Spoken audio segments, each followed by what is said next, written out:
Hello, welcome to another Ngrs Aeg Airsoft video. We're going to be testing this Tokyo Marine Mark 18, and this has, we're going to put a full list in the video because it needed a lot of parts finding, sourcing and replacing. The whole bolt stop area was missing, so we've sourced and replaced all that. Laylax trigger pin, we found a rear sling point to go on the back here because there was no spacer. What else we got here? I think we've had to rewire the Mosfet, and we've got a new bevel gear because the previous one was damaged.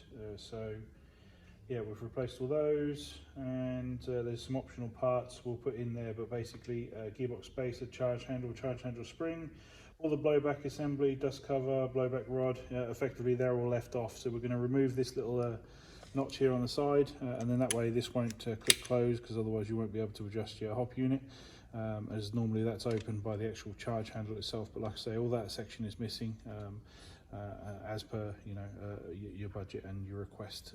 So yeah, so that's all done, but we'll take that off there to make sure that you don't accidentally close that. But yeah, we'll include it in the box to make sure that obviously when this charge handle parts are all sourced and replaced, that you put that little bit back on there and don't lose it. So because it's not so much the cost of these things, it's well, it is a little bit, but it's also how difficult they can be to source for us.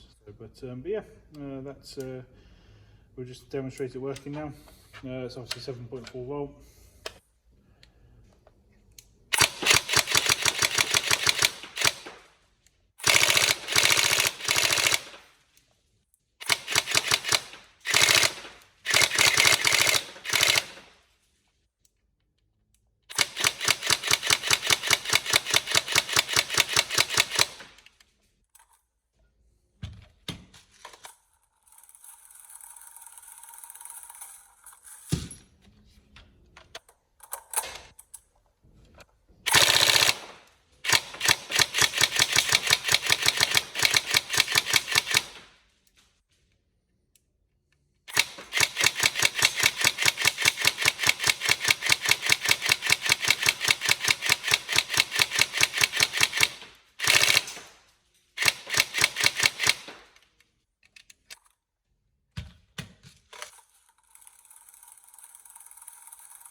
There we go, so all good to go. Any problems, let us know, but hopefully this is what you wanted in the build. So thank you.